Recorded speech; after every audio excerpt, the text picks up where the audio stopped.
सर्दियों में तो ये मसला नहीं होता, मगर गर्मियों में ये मसला ज़्यादा होता है क्योंकि लाइट ज़्यादा जाती है, फ्रिज में कूलिंग नहीं होती। हम जब आटा गूंद कर फ्रिज में रखते हैं तो उसमें खमीर बनना शुरू हो जाता है। उसके अलावा आटे पर एक काली सी पेपड़ी सी जम जाती है और जिसकी वजह से रोटी का जायका भी अच्छा नहीं होता। और खमीर वाली रोटी तो कोई भी पसंद नहीं करता, बच्चे तो ऐसी रोटी को टच करना भी नहीं चाहते। तो हम क्या करें कि हमारी ऐसी पतली पतली रोटी बने और तकरीबन हम जो आटा गूंदते हैं तकरीबन हमारा 1 हफ्ते तक चले।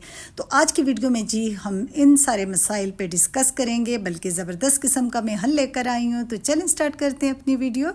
अस्सलाम वालेकुम माय यूट्यूब फैमिली, कैसे हैं जी आप लोग? होपफुली ठीक ठाक होंगे। अल्हम्दुलिल्लाह मैं भी ठीक हूँ।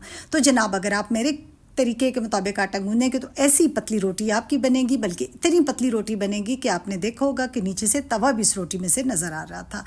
तो उसके लिए जी आपने मेरी वीडियो पूरी वॉच करनी है और जितने स्टेप मैं बता रही हूँ आपने सारे फॉलो करने हैं।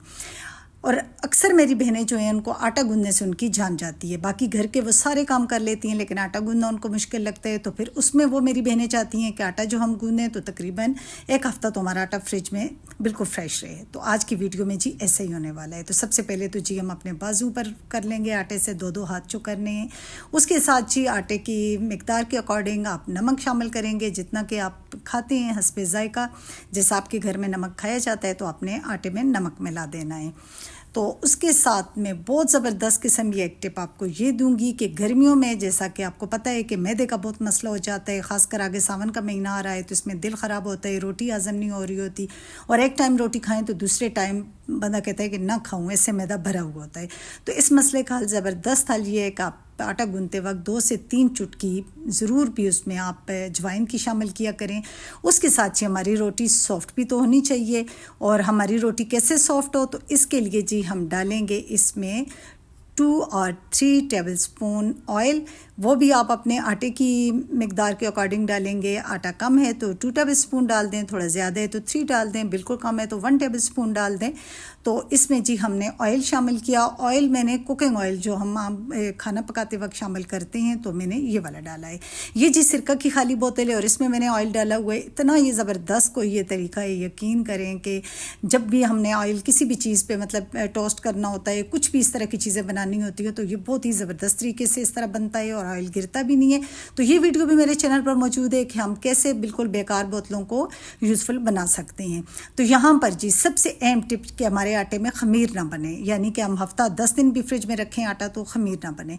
तो उसके लिए जी आपने क्या करना है, क्योंकि रूम टेम्परेचर पर जो पानी होगा तो वो तो आजकल नीम गर्म होता है, गर्मी ज़्यादा है, तो उसमें हम क्या करेंगे कि आधे से ज़्यादा मिकदार हम फ्रिज वाला पानी शामिल करेंगे। फ्रिज वाला पानी ठंडा है तो ये पानी हमारे पास ठंडा हो जाएगा और अब हम इससे जी आटा गूंदेंगे।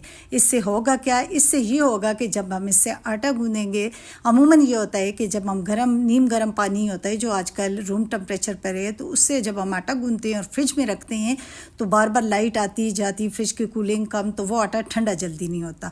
और जब तक आटा ठंडा होता है तो तब तक उसमें खमीर बनने का अमल शुरू हो जाता है।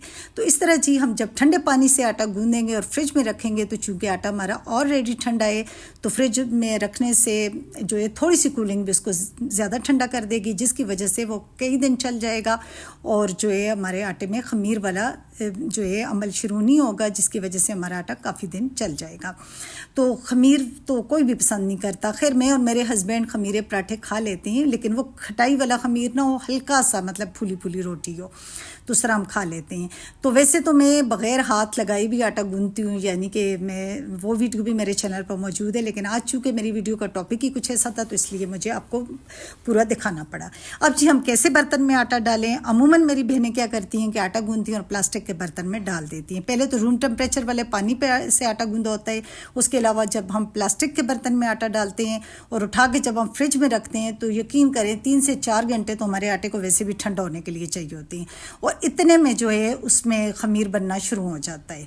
तो बिल्कुल प्लास्टिक का बर्तन इस्तेमाल नहीं करना। उसके अलावा मेरी कुछ बहनें क्या करती हैं कि एल्युमिनियम का बर्तन इस्तेमाल करती हैं आटे के लिए। ठीक है, एल्युमिनियम के बर्तन में ठंडा हो जाता है आटा, मगर उसके साथ आटा जो है काला भी हो जाता है, क्योंकि एल्युमिनियम के बर्तन में जो केमिकल होता है वो जब रिलीज़ होता है आटे में मिक्स होता है, एक तो हमारी सेहत के लिए अच्छा नहीं, दूसरा वो आटे को काला कर देता है। हम जी किस बर्तन में रखेंगे? हम इस बर्तन में रखेंगे। जी जनाब, तो स्टील का बर्तन जो कि मेरी बहुत मोस्ट फेवरेट मेरी ये दात है। यकीन करें कि इतनी ये मतलब बिल्कुल बेज़रर सी दात है, इससे आपकी सेहत को कोई नुकसान नहीं पहुंचता। तो ना इसमें से जो है कुछ केमिकल रिलीज़ होता है, ना और कोई मसला होता है, और ये ठंडा भी आटे को फ़ौरन करता है। तो हम जी अपना जो तैयार किया हुआ हमारा आटा है हम इसमें शिफ्ट कर लेंगे। तो जी हम अपना आटा इसमें डालेंगे। ये बहुत ही बेहतरीन ये बर्तन है। मैं समझती हूँ कि जितने भी ये मिट्टी के बर्तनों की तो अपनी जगह एक अहमियत है, उससे तो कोई इनकार नहीं कर सकता, मगर ये जो नए दौर के जितने भी बर्तन हैं, जितने भी ये धात हैं, तो उसमें स्टील सबसे बेहतरीन है, क्योंकि ये मुज़र सेहत नहीं है। अगर इसका कोई फ़ायदा नहीं है तो इसका नुकसान भी कोई नहीं है। तो ये बहुत बेहतरीन है। आप रखें इसको जी आटे के लिए, तो स्पेशली आप ये वाला बर्तन लें। अब जी इसके ऊपर पापड़ी ना जमे, मतलब ऐसी एक आटे के ऊपर आपने देखा होगा ब्लैक ब्लैक सी एक पेपड़ी सी जम जाती है, तो वो ना जमे, उसके लिए जी हम तकरीबन 3 से 4 ड्रॉप्स डालेंगे ऑयल के और उसको सारे आटे पर लगा देंगे। इस तरह करने से जी आपके आटे पर पेपड़ी नहीं जमेगी, आपके आटे का रंग नहीं ख़राब होगा। आप जितना दिन भी आप आटा चाहें आप फ्रिज में रखें, जब भी निकालेंगे तो यकीन करें कि आपको लगेगा कि आपने अभी गूंदा है, बहुत आपका आटा फ्रेश होगा, उसका कलर ख़राब नहीं होगा। अक्सर ये भी होता है ना कि आटा तो चल भी जाता है बाज़ दफ़ा, लेकिन उसका कलर ऐसे ब्लैक ब्लैक सा हो जाता है कि रोटी मतलब नज़र आती है कि ये पुराने आटे की है। लेकिन इससे आपके आटे का टेस्ट भी बहुत अच्छा होगा और आपका आटा ख़राब भी नहीं होगा। तो चलते हैं जी, अब रखते हैं इसको फ्रिज में और देखते हैं कि हमने फ्रिज में आटे को कहाँ पर रखना है। तो आपने मेरे साथ रहना है, मेरी वीडियो मुकम्मल वॉच करनी है और मेरे चैनल को सब्सक्राइब करना तो बिल्कुल नहीं भूलना। और आप लोगों का बहुत बहुत शुक्रिया अदा करूँगी, आपने इतना प्यार दिया है, इतने अच्छे अच्छे कमेंट्स होते हैं, इतने अच्छे मेरी वीडियोस पे व्यूज़ आते हैं। तो ये सब आपकी मोहब्बत से मुमकिन हुआ है।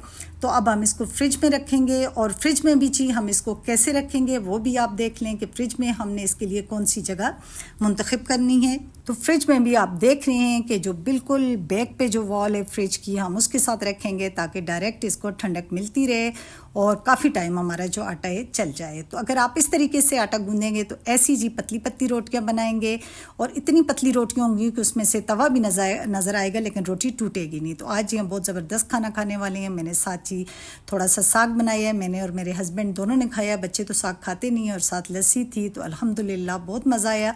तो इसके साथ ही मैं अपनी प्यारी बहनों से इजाज़त चाहूँगी। मुझे दुआ में याद रखना है, मेरी वीडियो फुल वॉच करनी है, मेरे चैनल को सब्सक्राइब करना है और बेल आइकन को दबाना तो बिल्कुल नहीं भूलना। और इतनी ज़बरदस्त वीडियो के लिए लाइक तो बनता है। Thanks for watching. अल्लाह हाफिज़।